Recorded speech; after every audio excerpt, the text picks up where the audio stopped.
I'm Roberta Glass, and you're listening to my True Crime Report.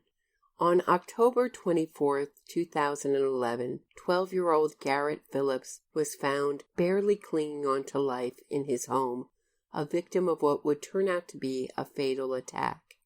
The small town of Potsdam, New York, was shocked and saddened and wondered who killed Garrett Phillips. There was only one person in Potsdam who disliked Garrett Phillips, Oral Nick Hillary, Phillips's mother's ex-boyfriend. An HBO documentary directed by Liz Garbus follows the trial and ultimate acquittal of Hillary, called, aptly enough, Who Killed Garrett Phillips? My guest today, Gary Meece, is joining me to discuss the documentary, which he examined at length in 2 episodes of his podcast. His podcast is called The Case Against the West Memphis 3 Killers, and it's available on Podbean. He's also the author of 3 books about the West Memphis 3, Blood on Black, Where the Monsters Go, and an abridged book of those 2 books called The Case Against the West Memphis 3 Killers. Welcome, Gary Meece. I'm glad to be here. So your podcast is about the West Memphis 3 case. What made you want to talk about the Garrett Phillips documentary? Well, I've been mostly interested up to this point in the West Memphis 3 case. And the truth is that as a source of new information, it's pretty much been used up. I'm not coming up with any new information. I'm still putting together a podcast based on information I'd already gathered. And part of what has been happening is I've noticed, and you pointed this out some time ago, is that there's a whole pattern that's developed with wrongful conviction and wrongful accusations. And there seems to be, from my standpoint, a systemic mechanism involved in all this where all these different, not so closely connected entities are actually very closely connected when it comes to this case. And it has to do with the entertainment industry. It has to do with Hollywood. It has to do with certain journalism schools. It has to do with certain law schools and also legal profession. To a large extent is very much involved in this, very understandably so. But there's a segment of the legal profession that just simply is not insane with the idea. They're very sane about it. They see a way of making a name for themselves, making money, and serving what they consider to be a social good by promoting the idea that there are all these wrongful convictions out there, and we need to address this problem in a major way, and that the criminal justice system is inherently corrupt and really just needs to be torn down and redone. I mean, seems to be where things are headed at this point, with a small but vocal minority within the legal profession. Yeah, and it's so interesting that they would choose a case where the guy is acquitted. Right, but he's wrongfully accused is the idea. Okay. Yeah, and they say, and I mean, even his lawyer says, well, the system worked in this case. So right. I'm confused, I guess, a little bit about the message that he should have never been convicted or tried in the first place. So what is the strongest piece of evidence you think against Nick Hillary? The strongest piece of evidence would be there's videotape of him, Garrett Phillips, just a few minutes before his death, riding on the sidewalk in front of the school. It's a rainy afternoon in Potsdam, New York. And then a few seconds later, Garrett Phillips, in the same parking lot, he pulls out, he turns and goes the same direction as Garrett Phillips. And when he gets up to the turn, instead of turning to the right, which would take him home, he turns to the left in the same direction as Garrett Phillips. And Garrett, within minutes of this, is attacked at home. He's strangled, left for dead. This is in October of 2012. The neighbors hear the struggle. They know there's some children that live in these apartments. And they call the police. The police come. They have to wait for a while for the landlord to show up. The landlord or the caretaker. I'm not sure it was the landlord as such, but anyway, whoever's in charge of the building. To open the door, and then they go in and find Garrett Phillips on the floor. They take him to the hospital. He dies a couple of hours later. There's a window that's busted out, second-story window, and below the pavement's cracked. So the videotape of Nick Hillary apparently following Garrett Phillips home, I think, is compelling. Admittedly, on the face of it, it's circumstantial. The pavement is broken underneath the window where this person jumped. When Nick Hillry's brought in for questioning, he's asked about, do you have an injury to your leg? Because a deputy, I think it was a deputy, may have been a city police officer, but anyway, a law officer saw him at a soccer game. Hillry's a soccer coach at Clarkson University at the time. Police officer went out and observed him at a soccer game, and they thought he was limping. There's videotape of that, which is very inconclusive. It's kind of jerky. Is he limping or not? I don't know. And you could argue it either way. But the police officer thought he was limping. They bring him in, and during this interrogation, they ask, can we see your leg? And he says, no. So eventually they get around to a full body search, which again is something that's very controversial in the context of this particular case. And it turns out he has this large abrasion on his ankle, and he claims he got that from moving furniture. Again, circumstantial. There's no absolute proof that he was injured jumping out of this window. There's no absolute proof that he followed Garrett home and strangled him, but the circumstances start to build up. Those two particular things, it's not a really strong criminal case, which is one reason he was acquitted at trial and one reason why they didn't bring the case to trial for a long time. He was considered a person of interest or a suspect from the very beginning because he and Garrett Phillips' mother had been boyfriend and girlfriend for about a year. Garrett and Nick Hillary had conflicts throughout that relationship, apparently. They were living together as a family up until about a month before the murder, and there was a lot of conflict. There's a lot of footage in the movie of Hillary with his own children, and, it's presented in such a way as to make him very sympathetic, and I think it's very clear from the get-go that the filmmaker, Liz Garbus, is very, very sympathetic to Nick Hillary's case. But even in that footage, you get the feeling that he's a very controlling guy who wants things done his way. And frankly, that's not the sort of thing that goes over well with preteen boys and somebody who's not even his mother wasn't married to the guy. He was just mom's new boyfriend, and suddenly he wants to ban TV all week and, just sit at home and do your homework all afternoon. The kids didn't like this idea. The big thing in this, it's very clear, it's very explicit, is the question of race. Garrett Phillips is a white child. His mother's white, obviously. Nick Hillary is black. Potsdam, New York is at least 90% white. 2000 census, it had less than 2% black population. So the question starts revolving around this race question. The question seems to be, why did they pick Nick Hillary out of all these people to question this murder? Well, the reason is, if you look at the way it's presented, it's because he's black. Well, it's not. It's because he was the most likely suspect. He's the only person that anybody knew of who had any reason to have any major resentment against Garrett Phillips. And even if it had been another child, little boy was strangled. He's a 12-year-old, so he's not like a tiny child. It's a difficult thing to strangle somebody to death. It requires real strength, more strength than another 12-year-old boy could probably muster. And there's no evidence that another child did this.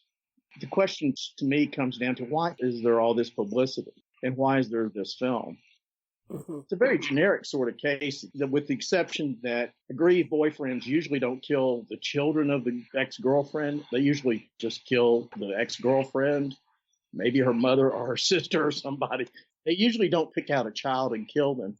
So that makes this a little bit unusual. But other than that, it's just about as generic a crime as you can imagine. Ex-boyfriend has a big grudge and kills somebody involved in the relationship just to continue to exercise some kind of control. That is the impression that I got from the film, is exactly what happened. Well, two different listeners contacted me after seeing either the documentary or I think they did a short TV piece on it. And they wanted to know my opinion because there's less evidence, at least presented in the documentary and the TV shows, than I deal with usually in the cases I look at.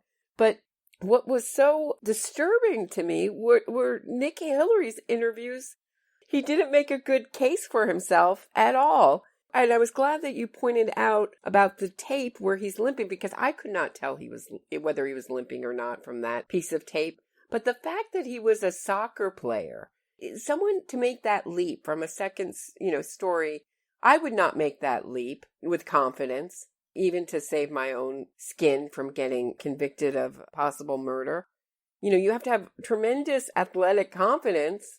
You can disagree with me or agree with me, audience, but I think you would have to have tremendous confidence to make that leap. And the things that he says, he doesn't really deny that he killed this kid. It's always about some other larger, bigger issue of race or ambitious prosecutors. The number one thing I would be saying is I didn't do it. And it reminds me a little of Adnan Syed, where he says, I don't remember. And when he's asked, why did you make that turn? He has two different stories. And then he says, I was just taking maybe the long way home, and he was going to talk to his soccer coach friend, who he never visits. So why was he taking a long route home? And he has no reason for it. What were your feelings with his own statements? Did you have that kind of? I felt that he was very evasive. His reaction, if this was a child that I had been around for a year and I was close to, even if I didn't get along with the child, which could happen, I would still be tremendously upset by it. He made the perfunctory statements about how he wanted to help Tandy Cyrus, the mother. And I think he was very legitimately interested in her for his own reasons. But as far as the child, you never get the impression he cared a whit about the child at all.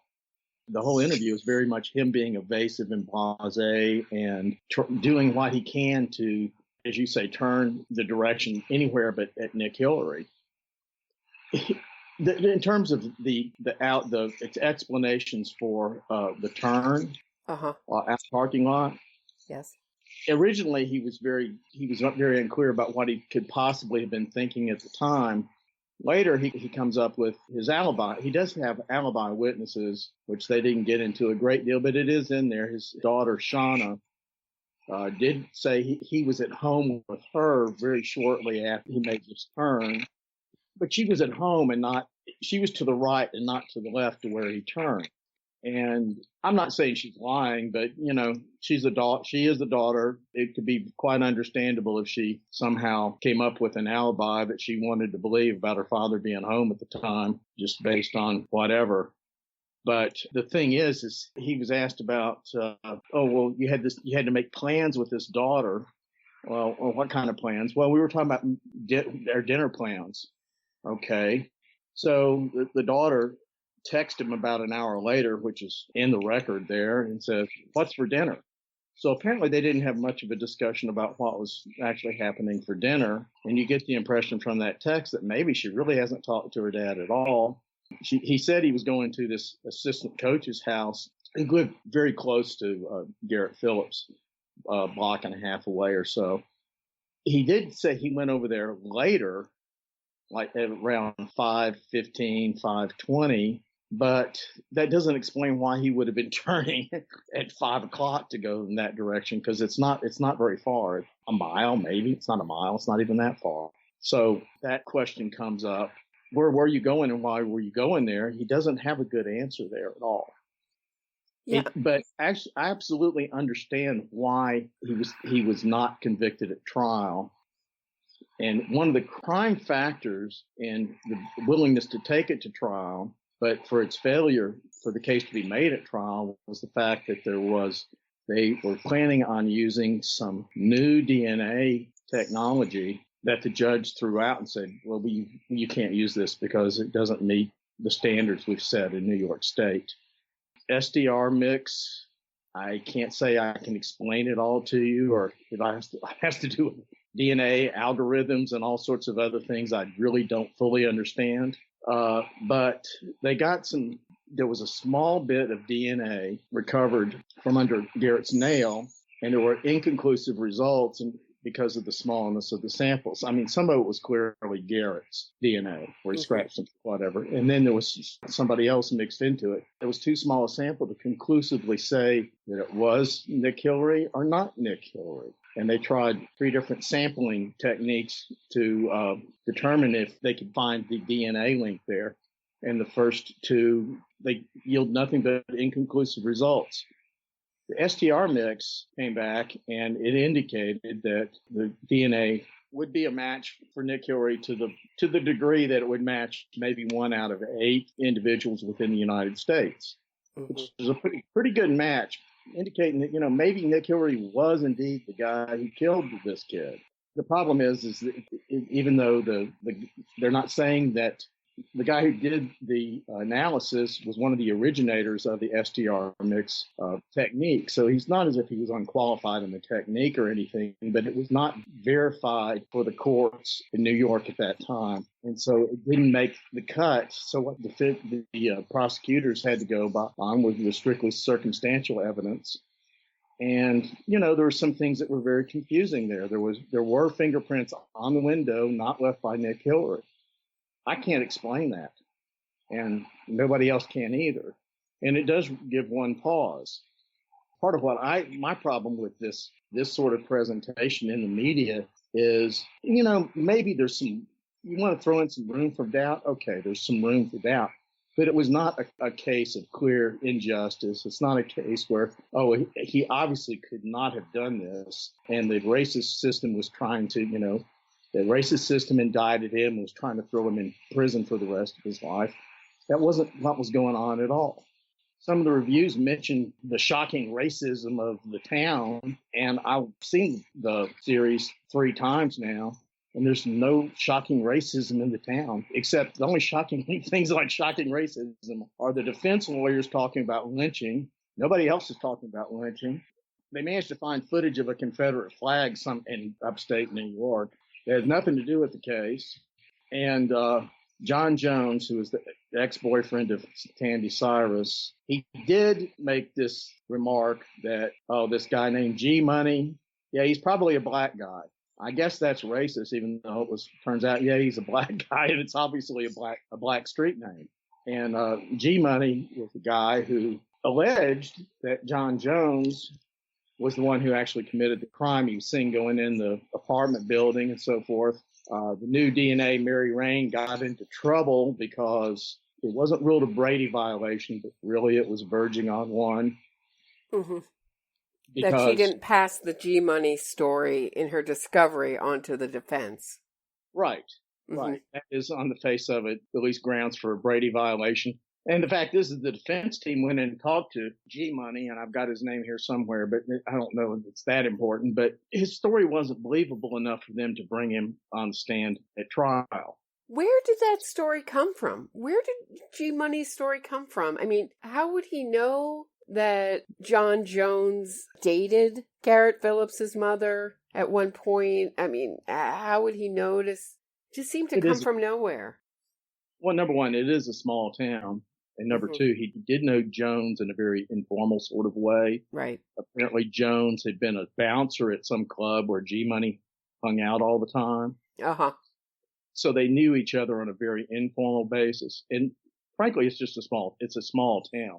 Okay. So everybody's sort of going to know everybody's business on some level. And so that's not that surprising. G Money's in prison at the time for a sex offense. Uh-huh. Once again, you get into the presumption that anybody who's making those kind of stories from prison might have something else in mind other than just telling the. Every time I think of this particular instance, I think of the 2 convicted rapists who made up this big story in the West Memphis 3 case about the 4 perp theory with Terry Hobbs, L.G. Hollingsworth. It's so ridiculous. David Jacoby out having a sex and drugs orgy out in the woods, and so they killed them to keep them quiet. That is the story. It came from 2 of the biggest lowlifes you can possibly imagine, including who's in prison for raping a mentally handicapped girl. Oh, yeah, exactly. That is your source of that story, and he has a long list of other criminal offenses as well, and his buddy does as well. G Money probably isn't in that class. He's probably a lot nicer than those guys because it'd be hard to be much worse. Uh-huh. But the defense heard his story. They didn't bring him on the stand and try to point the finger at John Jones, do a Mark Byers sort of incident where they try to throw the blame on anybody else. And John Jones I would give Liz Garbus a little bit of credit in that she did apparently reach out to all the parties involved and did give them a chance air at least some of their views in the movie. It's not totally one-sided. John Jones, for better or worse, he did speak to the cameras, and you can sort of make an evaluation from him. And of course, what you think about his character and so forth from these brief conversations. And he does come across as being very, maybe Candy Cyrus is attracted to like controlling guys who think a whole lot of themselves and want to push people around, because he comes across that way too. So he and Nick Hillary aren't that different in that respect. But there's a big difference in Jones when he says, I thought it was a joke when I was accused of murder. I thought it had to be a joke. Someone's accusing me of walking in, and he had an airtight alibi. So there's a big difference right away. He was on video walking his dog at the time. So it is a joke. Yeah. On top of that, he had no incentive whatsoever for killing Garrett Phillips. While you might say Nick Hillary's whoever, and somebody killed the child, and who would do this? The only explanation that makes any sense is the aggrieved ex-boyfriend of his mother who's blaming that child for the breakup of this relationship that he valued. The other explanation that comes down is because, well, he was the only black guy in town, so we decided we were going to go after him, which seems to be the other side of the argument, and there's just no evidence.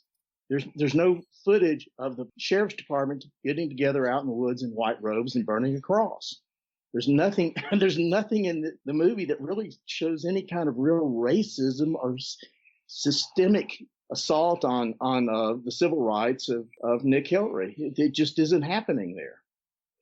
And if they can dig up a clip of the Confederate flag being flown in a small town, I think they would be able to dig up some evidence of racism in Potsdam, New York, right? I just want to talk quickly about Nick Hillary's daughter, Shayna K. Hillary's testimony, because if she gives him an alibi, that's it. End of story. I mean, the case is already very thinnish for me, for my taste. And I don't disagree with you that when the judge gave him an acquittal, I thought that was correct.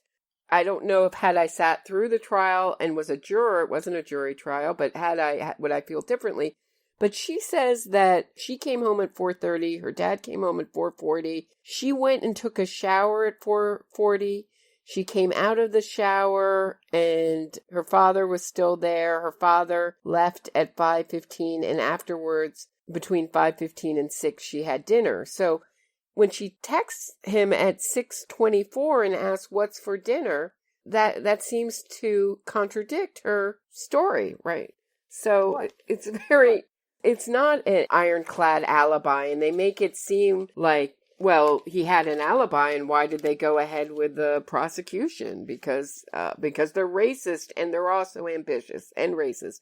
And you brought up in your podcast, talking about a witness who said he was so black, all I could see was the outline. Can you talk about that? They did a lot of interviews with a young couple that was out on the sidewalk working on a car about the time of the killings. Uh-huh. I think they were changing a tire, but whatever. Yep. The boyfriend since moved out of town. He was having this conversation with the girlfriend. Or maybe it was an ex-girlfriend at this point. But anyway, it is a private conversation between two people. And she sort of disputing the fact that he saw, because initially they said they didn't see anybody in the window. And then later on, he comes up with the story that he saw a black guy in the window. And she's disputing this. And he says, well, he was so effing black that I couldn't make out any features. So it's a little unkind and a little harsh, but it is a private conversation between two people. And on the face of it, that's his story. He didn't testify to that effect at trial. In fact, he was not asked about that at trial. Now, Bill Fitzpatrick, who was a veteran prosecutor who was brought in to help prosecute the trial, and I think you can get a feeling from the movie how very effective he could be in court. And he was upset about the so-called Brady violation. That wasn't quite a Brady violation, but he was upset about the G Money letter statement not being brought to the defense. And he was also upset with the idea that this kid was going to be testifying to something that he didn't originally give into his statements. And, it's about 5 years later. There's been a political upturn and overturn in the local politics and the DA's office. the original prosecutor didn't, and probably quite rightly, didn't seem to feel she had enough evidence to try the case. Mm-hmm. This new prosecutor, Mary Rain, comes in, and I'm certain there was political ambition involved. One way she's hoping to get elected is by trying Nick Hillary. It's kind of amazing, but it often happens in such cases. Nobody saw anybody running away from the scene or anything like that at all. But, somebody obviously left the scene. and maybe a black guy in Potsdam would have been, I'm sure he would have been more noticeable than a white guy, but nobody saw anybody leaving the scene that they said that they've come forward and testified to. The whole thing just seems so familiar. The prosecutor starts out the documentary saying, the narrative you're going to hear about this is the bumbling, incompetent cops had tunnel vision and railroaded an innocent black man. I mean, it was like he was sort of reciting a formula that I'm very familiar with, that you talked about a little bit in the beginning of this interview. I was interested to see that this is one of Sheila Nevin's. She's 80 years old now, but she hasn't retired. She's gone on to produce. She's the executive producer of this documentary. She's gone on to produce more documentaries, I guess, of this type for MTV. She produced the West Memphis 3 documentaries, Paradise Lost series. I mean, do you recognize this formula?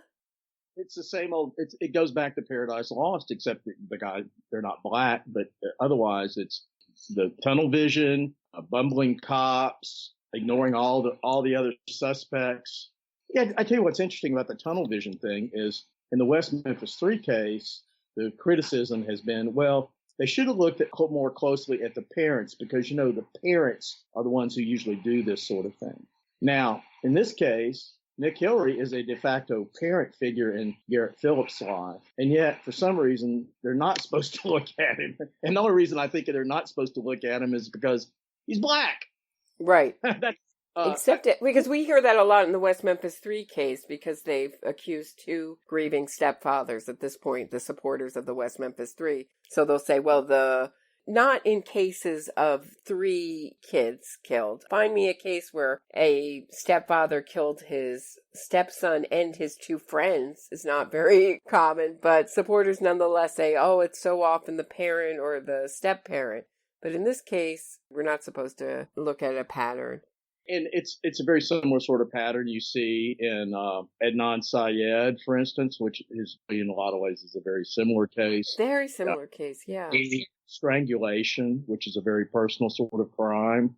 And the only difference is they had a little bit better evidence against Adnan, but a very short time frame when the crime could have actually been committed. It's another interesting thing. And the idea that these 2 guys are sort of outsiders, so therefore the police are going to focus in on them to the exclusion of all others.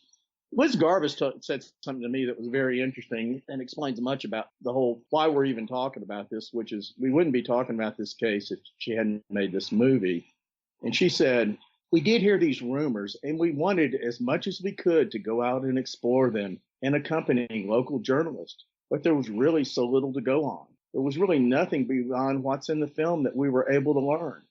There's so many remarkable aspects to that. But then she goes on, from the police's point of view, they thought they had the best suspect, the most they could put together on someone. But you can't take race out of the picture. The way in which white Americans are just more likely to look at black people as capable of committing crimes. The issues around race and policing and prosecutorial misconduct have been big issues across our nation, and that was the tunnel vision. Now, this makes absolutely no sense in the context of this particular case. There's no evidence that race was at issue here. But what's really remarkable is her interest was piqued by rumors. She doesn't explain what these rumors were. Or who put them out there.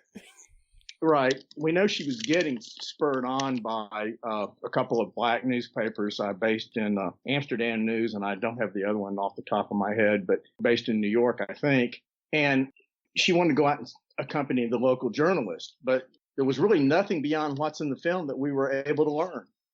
That's interesting. And Sheila Nevins has produced, in addition to the West Memphis 3 documentaries, the documentary about Pamela Smart, captivated, which makes it look like that the media is really at fault for Pamela Smart's conviction, not the fact that she was taped, basically in a roundabout way, confessing to the crime and trying to manage the witnesses so that she didn't get convicted or even arrested.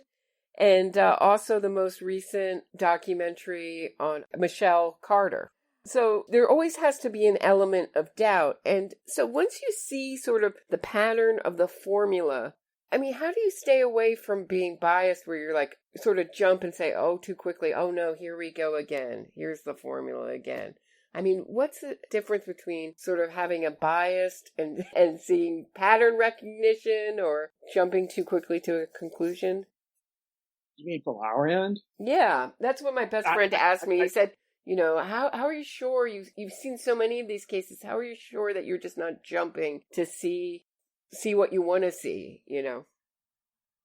Well, for one thing, I think you have to look at the question of how these cases come to your attention to begin with. Because I assure you, there are many cases of real injustice and real wrongful conviction that simply don't make enough news to even come up to the level where you or I might notice it, or there's not enough hoopla about it for it to be not worthy of inclusion. But, you know, there's not enough public interest in it. There are real cases of real wrongful conviction. And what happens is, if there is a way that they can raise doubts in cases where doubts are possible, and if you throw enough ammunition that way, you can usually raise doubts about all sorts of things, all sorts of cases. But to me, what happens is, from my standpoint, is I try to winnow things out. And I say, you know, there are wrongful convictions, and I recognize that. I try to keep an open mind about the possibility that even the West Memphis 3, I've still got a tiny window there. I'm willing to be shown that somebody else did it. It's not going to happen, but I'm willing to be shown. And with this case, I think there are big questions here. I think you and I both agree that he was properly found not guilty, but just based on the evidence that was brought in court, from what we can see, should not have gone to prison on that basis. But I don't know about you, but my personal opinion is he killed this kid. The legal system works in such a way that you get imperfect results at times. One of the things that has been happening is we expect perfect results from the legal system. And on the other end, all sorts of imperfections are simply glossed over and allowed to continue. The case we were going to talk about some other time, but like the Meek Mill case, where he's able to go in and show up for court on probation violations again and again and again, and he's just simply supposed to be forgiven every time he shows up. Apparently, it's kind of incredible. While the courts are held to a very high standard. Personally, I try not to get myself caught up into this idea that everybody's guilty, because some people aren't.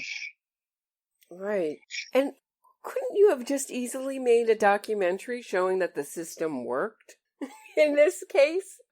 A documentary about an uncomfortable result of a trial where there just wasn't enough evidence that he most likely did the crime, but there's just not enough evidence to convict, and that's the strength of our legal system? Yeah, it would have been more interesting. Cases where there's real ambiguity about some things. In many cases, that's part of what drives this interest in true crime. There are cases where there are ambiguous results and ambiguous conclusions that can be widely divergent based on the evidence you look at. This case probably isn't really a great example because, you know, there's just not that much evidence there, one way or the other. Yeah, it seems like the film is also really hostile towards prosecutors and ambitious prosecutors. And I was wondering if this film is going to be kind of used as a call to elect more prosecutors that will have this kind of point of view, that they're going to reform the justice system by just not trying so many people or letting people go. Like, you know, we were talking before we started to record about, you know, Kimberly Fox and Larry Krasner. There is that. The bigger move is Ava DuVernay was making this argument when she was promoting the Central Park 5, or not her case, but her fictionalized version of what happened there, that prosecutors are essentially immune from the consequences of really bad action In other words, they can't be sued, barring some sort of, outright criminal behavior. They can't be sued for wrongful prosecution personally. And the idea is that if you can make them personally responsible for their actions and mistakes, then you would get better results. I'm not really sure that's the case. For one thing, who wants that job? I don't know that anybody really does. Because if you give everybody who's prosecuted the ability to turn around and sue the prosecutor personally for whatever reason, you're going to create a situation the prosecutor simply can't function as a prosecutor.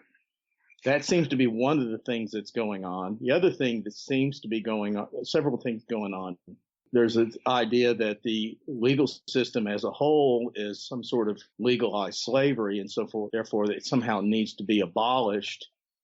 I know the average man on the street around where I live, that sounds insane. And maybe it's this case in other parts of the country as well. However, it is an argument that seems to be building such punitive measures as jail and even probation and parole are just simply not the ways to deal with crime. They haven't really come up with any good answers on how to do that. But what seems to be happening is it is eroding the basis for the criminal justice system on the basis that there are racial disparities in sentencing, too many people in jail, et cetera, et cetera. I have an idea. I'm not going to talk about it now. I have an idea why some of those things some of that's true, but I don't see any good result coming out of this. I saw a quote from the filmmakers of Making a Murderer. I was curious about their initial reasons for making the film, and it turns out social justice was the reason that they were initially interested in making that film. And then they wrap it around the idea, well, we wanted to objectively follow a case through the courts. This is what happens is they start out with the idea they're going to show that the system doesn't work, and then they wrap a veneer of objective fact around it, which in fact it's not objective. What is happening is they heavily weigh the presentation toward the defense, toward the accused, and do everything they can to they may give the prosecution and even the families of the victims some time on camera, but they don't really give them a fair hearing. This happens in this case with Brian Phillips, who's the uncle of Garrett Phillips. Garrett Phillips' father died at a very early age when Garrett was very young. So Brian was somewhat of a father figure to Garrett. And he gets his say in the movie, but the mother never speaks to the camera, probably pretty wisely. But so much time is spent with Nick Hillary, his kids, reading them bedtime stories and feeding them lunch and so forth.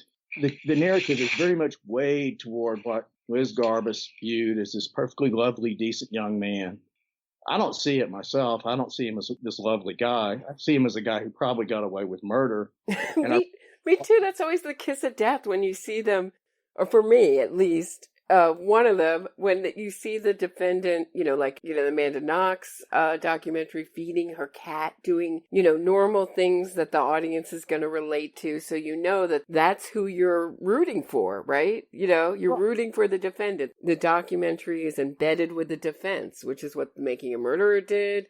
The Amanda Knox documentary, so many of them. I don't think we've seen one documentary where the documentarian embeds him or herself with the prosecution, and we see the prosecutor making coffee and getting ready for court.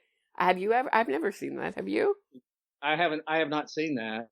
I know I keep bringing up the West Memphis 3 case, but it's what I'm most familiar with. Sure. I know in the West Memphis 3 case, Berlinger and Sinofsky first insinuated themselves into the lives of the families of the victims, partially because the defendants were in jail. So they spent months, getting in close with the 3 families that were most closely affected by these killings, having each of them lost an 8-year-old son. Then, all it took was 15 minutes with Damien Eccles. And the next thing you know, screw those families. We're going with Damien.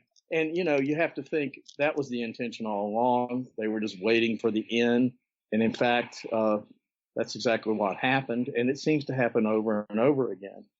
But if they do go in with this idea that they're going to, again, rumors in this case, social justice in the case of of making a murderer, the pretense of objectivity in the case of Paradise Lost. But when you get right down to it, these people are out to make a case that the court system and the policing and the prosecutors are all corrupt, bumbling idiots, and we should have nothing but disrespect for them. I want to mention briefly, Sheila Nevins was on the Proclaim Justice. That's right. Thank you. Board of directors with Jason Baldwin. She no longer is on that board. In the case, like she was last month, and now she's not. Well, she is almost 81 years old. Another West Memphis 3 connection here is that one of the prime funders of the Nick Hillary defense, and she brought in these two very high-profile civil rights attorneys from Manhattan, was Sarah Johnson, also known as Sarah Johnson Redlick, who was one of the producers of West of Memphis. And she's been very involved in funding various social justice causes from time to time. Her father is, what's his name? Charles Johnson, I think it is. I think he's worth about $5 billion. She was married to a guy from San Francisco for a while. Interesting. And she had huge amounts of money. She was married to a guy from San Francisco who was in the shipping industry there and had $1 billion or so to toss around. So anyway, she's got a few bucks. So, you know, little pocket change falls out and lands in Nick Hillary's lap. Makes her feel good. And honestly, it didn't cost her a thing. Yeah, you say, I'm only most familiar with the West Memphis 3 case, but it's probably one of the more important cases to be familiar with if you're following this pattern, because so many people have based their documentaries, their campaigns on how the West Memphis 3 got themselves to that Alford plea. Right. And it set the paradigm for many, many of these cases. And even to the stylistic touches, for instance, the sweeping overhead shot. I'm interested in there's a sweeping overhead shot with this sort of ominous music going on over small town America. Honestly, it's like a lovely little town. But if you listen to the music and you see this, you sort of get this idea, we're about to head into hell here, even though it looks really nice. Racism is brewing. And, of course, the overhead shots of West Memphis made West Memphis look pretty much like it actually looks, which is pretty darn horrible. But Satanic panic, moral, panic is brewing, right? Right. Town. Nobody else has the quality of Metallica as far as the music background, but so they really lucked up on that. But it set a style and it set a pattern.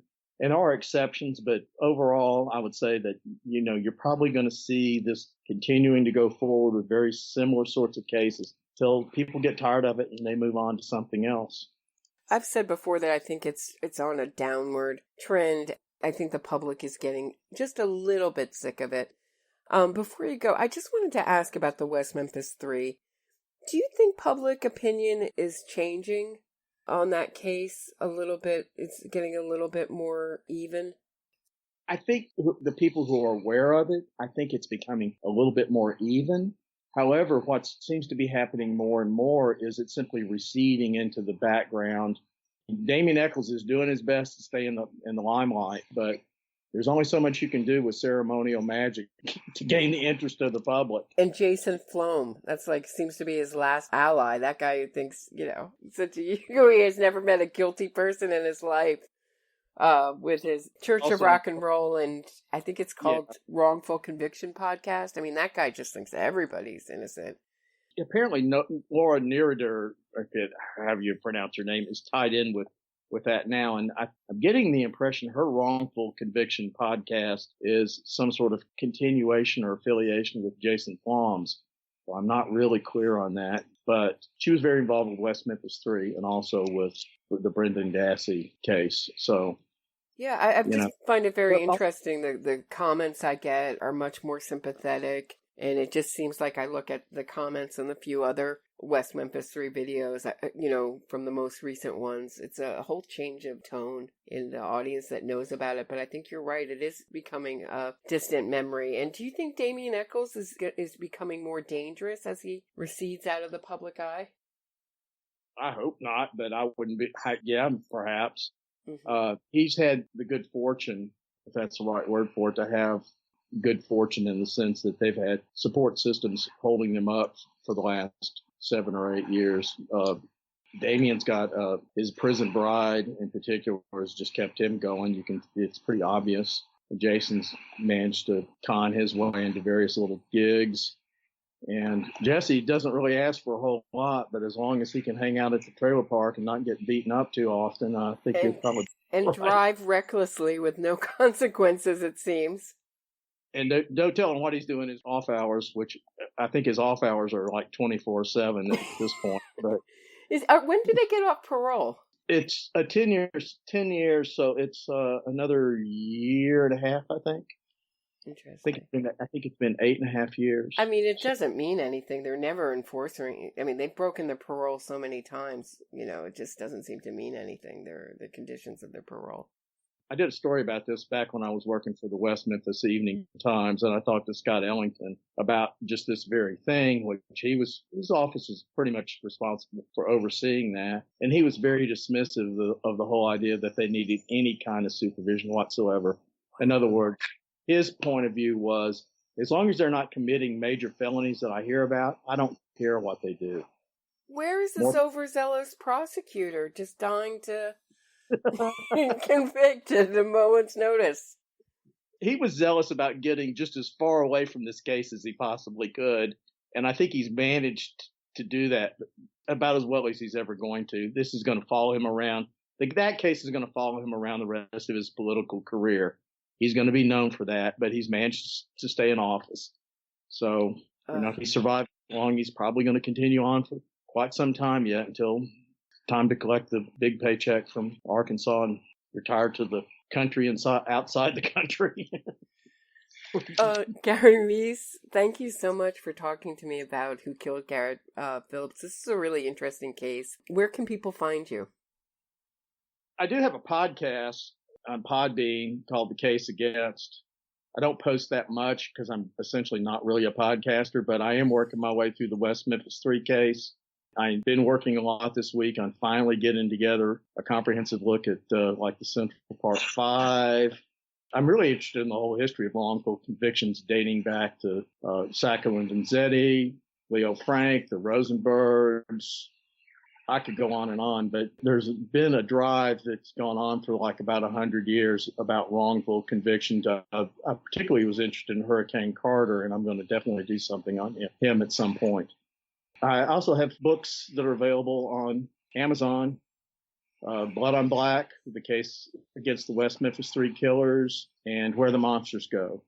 Where the Monsters Go and Blood on Black are a 2-volume set. Yeah, I recommend those books for anyone who's interested in the West Memphis 3 case. And your podcast for anyone who's interested in a closer, level-headed look at our justice system. Your podcast is excellent, and I'm really enjoying it. So thank you, Gary Meece. Thank you. It's always a pleasure and an honor to participate in this with you, and I enjoy listening to you very much. You're my favorite podcaster. Thank you, Gary. I appreciate that.